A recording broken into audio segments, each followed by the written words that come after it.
Position. The protests, the violent protests in Montreal are the consequence of a prime minister who, for 9 years, has promoted woke, toxic, divisive identity politics that divides Canadians according to race, sex, vaccination status, etc. And along with dividing Canadians, he's erasing our history. He's allowing terrorists and criminals to come into our country. What's the result?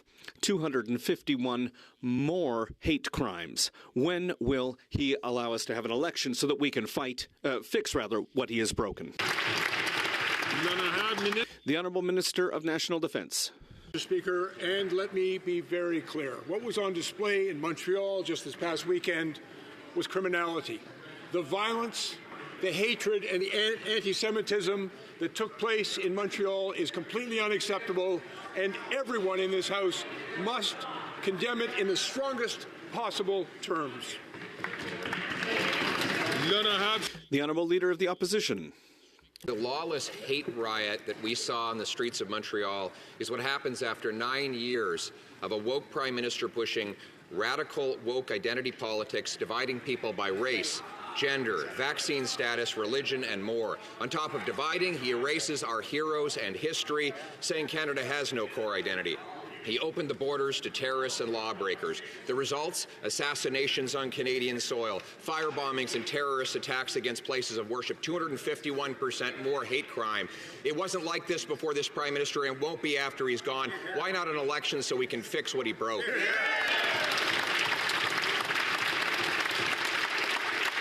The Honourable Minister of National Defence. Mr. Speaker, I personally believe that it is shameful that anyone would speak of the violence that took place on our streets here in Canada in political terms for purely partisan political intention.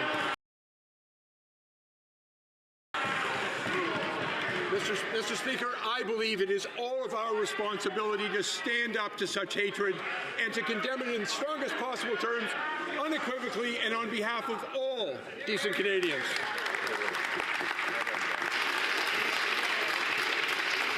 The Honourable Leader of the Opposition.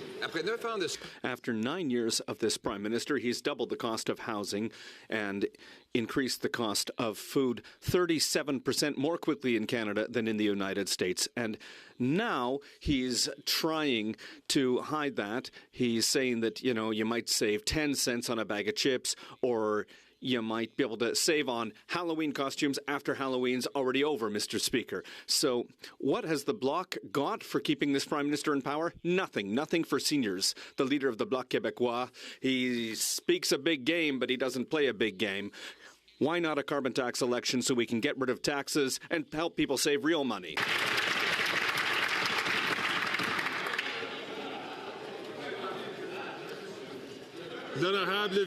The Honourable Deputy Prime Minister and Minister of Finance.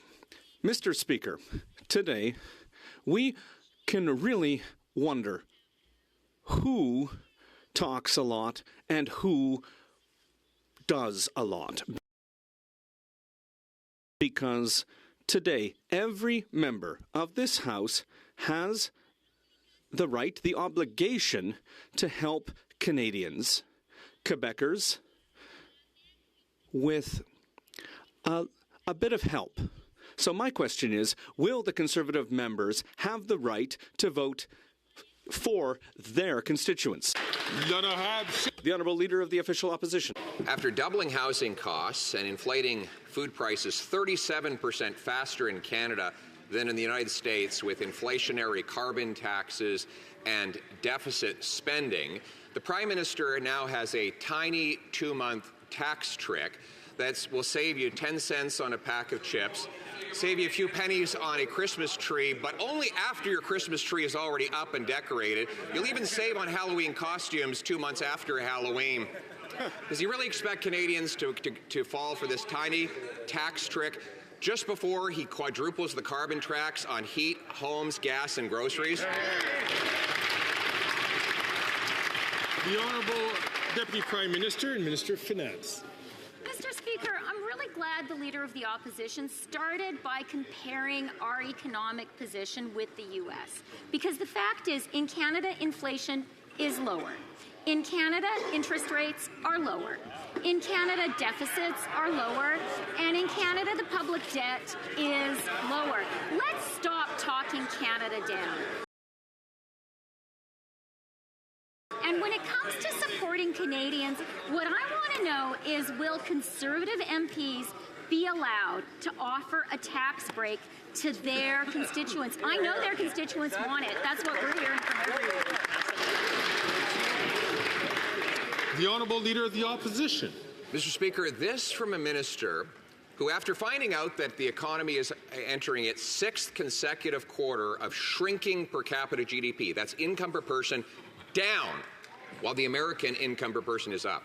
After she learned that there are 2 million people lined up at food banks, 38% more chronic homelessness, 1,400 homeless encampments in Ontario after 9 years of this government, she says we're not in a recession, we're in a vibe session, she says.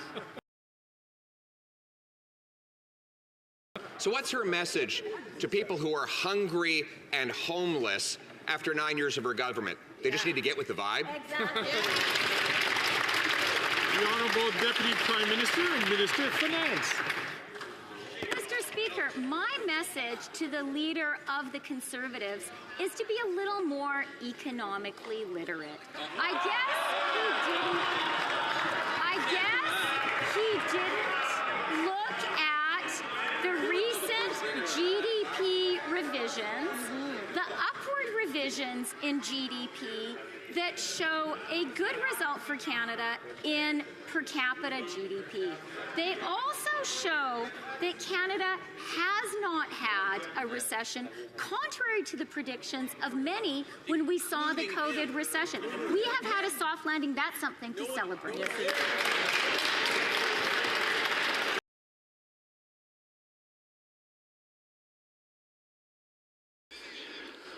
Workers desperately need help, like seniors, persons with disabilities, and young people who've just got their first job. And yet this government is excluding them from the $250 payment. This is a slap in the face. Can the Liberals explain to the most vulnerable Canadians why they're not supporting them? The Honourable Deputy Prime Minister and Minister of Finance. Thank you, Mr. Speaker. And I would like to thank the Leader of the NDP for his question. And I hope that he and all members of this House will help us sincerely help Canadians. Our government understands the importance of supporting the most vulnerable, and that's what we've done starting in 2015, and we will continue to do that. Today, we understand that Canada's workers need help, and we are going to help them.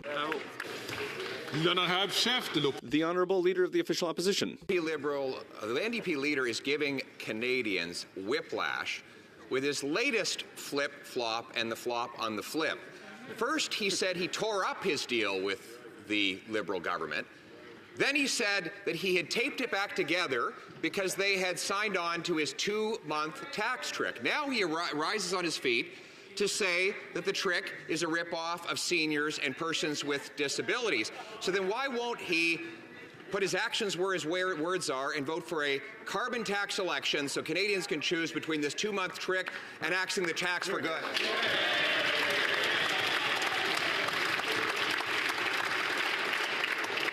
It will be of no surprise I'm going to ask the Honourable Member from New Westminster Burnaby, please, not to take the floor unless recognized by the Speaker. The Honourable Deputy Prime Minister and Minister of Finance. Thank you very much, Mr. Speaker. Mr. Speaker,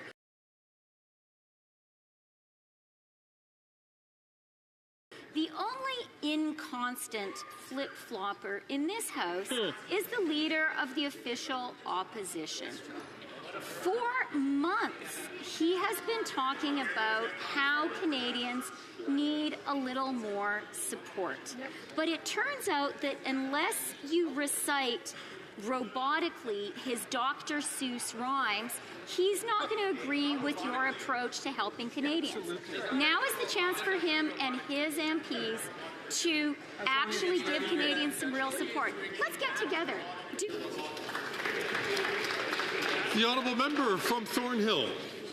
The streets of a major Canadian city were set on fire this weekend, and the Prime Minister was nowhere to be found. A radical, anti-Semitic, anti-Canadian mob burned cars, smashed windows, assaulted police officers, and the Prime Minister was nowhere to be found. It took him until noon the next day, and he offered the most basic platitudes resembling some standard condemnation that he's been offering after fomenting the hatred that he's now surprised about. So I have one question. When was the Prime Minister told about the riot, and why did he decide to keep dancing the night away? Yeah.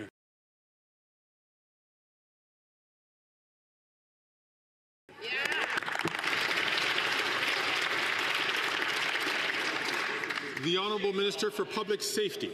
Mr. Speaker, my colleague, the Minister of Defence, I think properly explained the outrage that all Canadians felt at this wanton, reckless violence on the streets of Montreal. Mr. Speaker, we condemn unequivocally the rising and concerning rates of anti-Semitism and all other hate crimes in the country. We're working with provincial authorities, local police to combat this. And let me be very clear, Mr. Speaker, no matter what group you claim to represent or what cause you're advancing, if you're smashing windows and assaulting Canadians, you're a criminal and you'll face the full consequences of the law.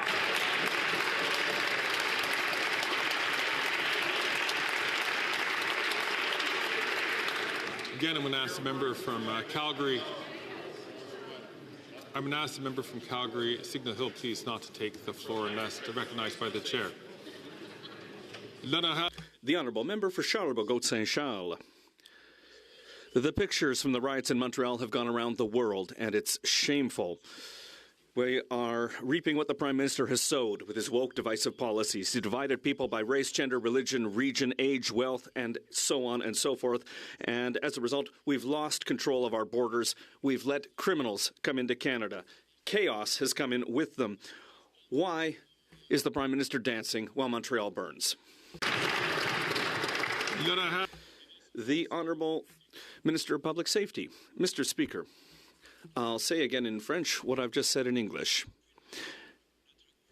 Our government, in every instance, condemns the acts of violence and the criminal acts that we saw on the streets of Montreal. It's completely unacceptable to put forward a political point of view by destroying Canadians' property, by committing assault, by attacking police officers. You're not demonstrating peacefully in those cases. You are a criminal and you'll face justice.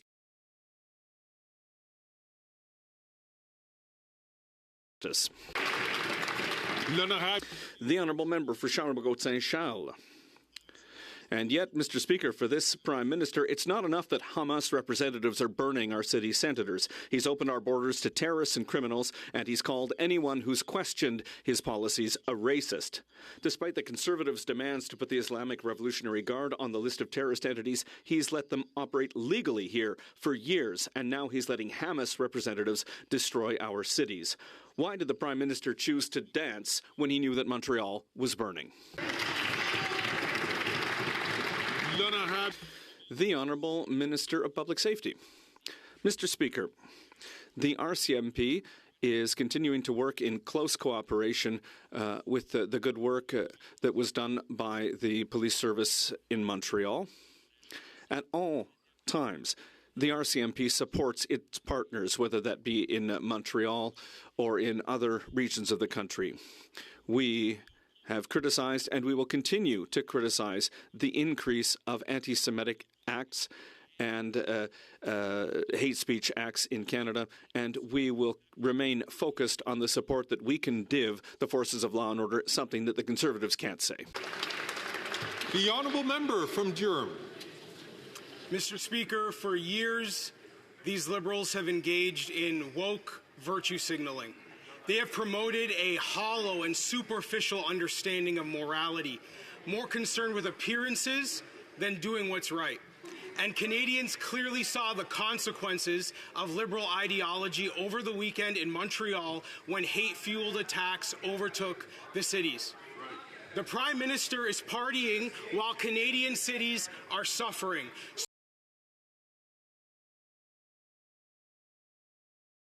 So I ask, why was the Prime Minister dancing while Montreal was burning?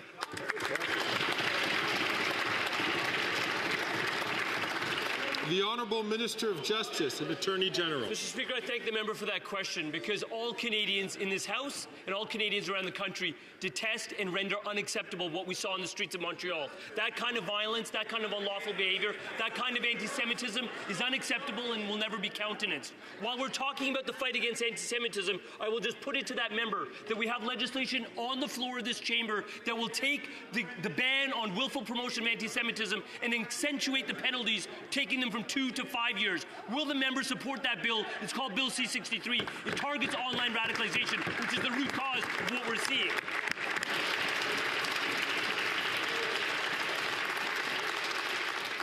The Honourable Member for Durham.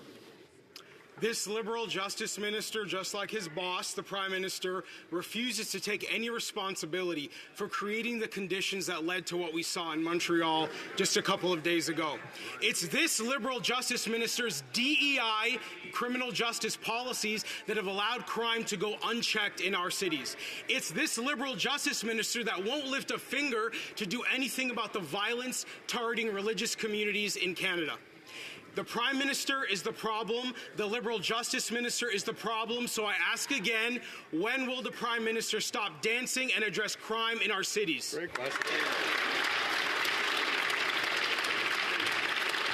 The Honourable Minister of Justice and Attorney General. Mr. Speaker, I reject that out of hand. What I would say on this side of the House is that what we are doing is we are working to ease tensions in our communities. We are looking at the statistics on hate crimes. We're seeking to address them. What is the proof positive? When I announced the Bill C-63 in this chamber, who was standing by my side, Mr. Speaker?